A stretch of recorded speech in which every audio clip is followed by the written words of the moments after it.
Hello, bachcho. Let's read this question. So this question says, which of the given force act on a toy car when you move it on the ground with our hand? ठीक है, जब हम एक toy car को देख सकते हैं हाथों से देखिए ग्राउंड पर उसको मूव कराते हैं तब उस पर देखिए बच्चों कौन कौन से फोर्स लगते हैं ये हमें बताना। ऑलराइट, चलिए बच्चों अब हम इस क्वेश्चन को स्टार्ट करते हैं। तो यार writing the key concept of this question, इस क्वेश्चन का बच्चों देखिए की कॉन्सेप्ट क्या लिख सकते हैं। आ, इस क्वेश्चन का की कॉन्सेप्ट देखिए फ्री बॉडी डायग्राम लिख लीजिए। क्या लिख लीजिए देखिए बच्चों, free body diagram. Free body diagram इसलिए लिख रहा हूँ क्योंकि फ्री बॉडी डायग्राम का मतलब क्या होता है, देखिए हम क्या करेंगे, टोटल फोर्सेस जो जो आपके क्या कर रहे हैं सिस्टम पर एक्ट कर रहे हैं वो सारे फोर्सेस को करने हम यहाँ पर आपका आइडेंटिफाई करेंगे। ऑलराइट, तो इसलिए मैं क्या लिख रहा हूँ, फ्री बॉडी डायग्राम। मान लीजिए आपके पास क्या, तो ऐसे टॉय कार है, this is a toy car. ठीक है, टॉय कार क्या कर रही है, आपको मूव कर रही है। ठीक है, यहाँ पे लिखा है which of the following forces act on a toy car when you move it on the ground. ये आपके ग्राउंड पे क्या कर रही है, मूव कर रही है। ठीक है, अब देखिए बच्चों इस पर कौन कौन सा फोर्स एक्ट करेंगे।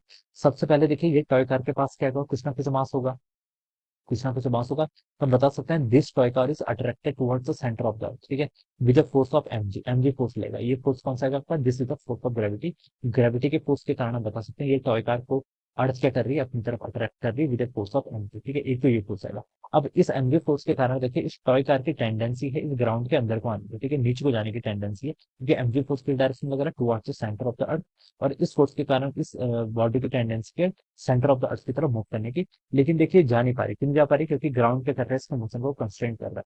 तो हम बता सकते हैं कि लग क्या, ग्राउंड भी क्या लगा रहा है, इस पर फोर्स लगा रहा है। किस डायरेक्शन है, वर्टिकली अपवर्ड डायरेक्शन में। This is the force. ठीक है, इसे हम नॉर्मल फोर्स बोल सकते हैं या फिर रिएक्शन फोर्स बोल सकते हैं। किसका reaction, reaction of the ground. ठीक है, एमजी फोर्स लग रहा है, एमजी फोर्स का देखिए रिएक्शन यहाँ पर हम बता सकते हैं जो आपका दूसरा फोर्स लग रहा है। ठीक है, जो आपका ग्राउंड लगा रहा है इस कार पर। ठीक है, इन द अपवर्ड डायरेक्शन। ठीक है, वो कौन सा फोर्स लग रहा है आपका, यहाँ पे नॉर्मल फोर्स लग रहा है या फिर reaction force of the ground. ठीक है, तो ये दो फोर्सेस लग रहे हैं, किस डायरेक्शन में लग रहे हैं, देखिए आपको वर्टिकली अपवर्ड डायरेक्शन में। ठीक है, तो देखिए बच्चों मैं यहाँ पर से लिख लेता हूँ कौन कौन से फोर्स लग रहे हैं। सबसे पहले तो आपका एमजी फोर्स लग रहा है, this is the force of gravity. इसे हम क्या बोलेंगे, this is the force of gravity which is acting towards the centre of the. ठीक है, एक फोर्स तो आपका ये लग रहा है। ठीक है, एमजी। दूसरा कौन सा फोर्स लग रहा है, देखिए एन फोर्स लग रहा है, this is the reaction force. क्या लिख सकते हैं, स्टॉप लिख सकते हैं आपका reaction force. This is the reaction force, आपका एक यहाँ पर रिएक्शन फोर्स लग रहा है। और कौन सा फोर्स लग रहा है, देखिए ये ऑब्जेक्ट क्या कर रहा है, आपका मूव कर रहा है। This object is moving with some velocity. मान लीजिए ऑब्जेक्ट क्या कर रहा है, वी वेलोसिटी से मूव कर रहा है। तो देखिए हम यहाँ पर एज्यूम करेंगे कि जो सरफेस है, सरफेस की आपकी रफ है, दिस सरफेस इधर रफ। अगर इस सरफेस देखिए प्रैक्टिकली हम बात करें तो सरफेस आपकी रफ ही होती है ऑलमोस्ट। ठीक है, तो रफ की सिचुएशन हम बता सकते हैं कि ऑब्जेक्ट के पास क्या टेंडेंसी है, लेफ्ट राइट डायरेक्शन में मूव करने की। ठीक है, राइट डायरेक्शन की तरफ क्या कर रहा है बच्चों, मूव कर रहा है विद सम वेलोसिटी भी। तो हम बता सकते हैं ये जो अर्थ है, ठीक है, जो सरफेस है, ये क्या लगेगा, इस पर एक फ्रिक्शन फोर्स लगेगा, ये अपोजिट डायरेक्शन में। फ्रिक्शन फोर्स से क्या कब एक्ट होता है, फ्रिक्शन फोर्स की जो डायरेक्शन होती है, it is opposite to the direction of the relative velocity. Ground के रिस्पेक्ट में इस व्हीकल की, टॉय कार की टेंडेंसी है राइट साइड की मूव करने की, तो इस पर जो फ्रिक्शन फोर्स लगा वो क्या लगेगा आपका, लेफ्ट डायरेक्शन में लगेगा। ठीक है, तो बच्चे मैं यहाँ से थर्ड लिख सकता हूँ, जो आपका थर्ड फोर्स लेगा, this force is the force of friction. Friction का फोर्स लेगा, और किस डायरेक्शन लेगा, टेंजेंशियल डायरेक्शन या फिर हॉरिजॉन्टल डायरेक्शन बता सकते हैं। ठीक है, तो ये कौन लगा रहा है, ये भी आपका क्या लगा रहा है, ग्राउंड लगा रहा है। This force is applied by the ground. ठीक है, ग्राउंड अप्लाई कर रहा है। ठीक है, तो ये तीनों ही फोर्सेस आपके यहाँ पर क्या करेंगे, एक्ट करेंगे।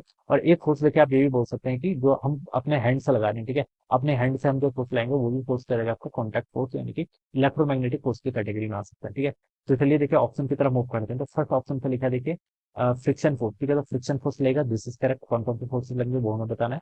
सेकंड ऑप्शन पे लिखा है कि ग्रेविटी का force, this is also correct, gravity का फोर्स तो लगेगा ये ऑलवेज। ठीक है, थर्ड पे लिखा है reaction of the ground, this is also correct, ये भी करेक्ट है।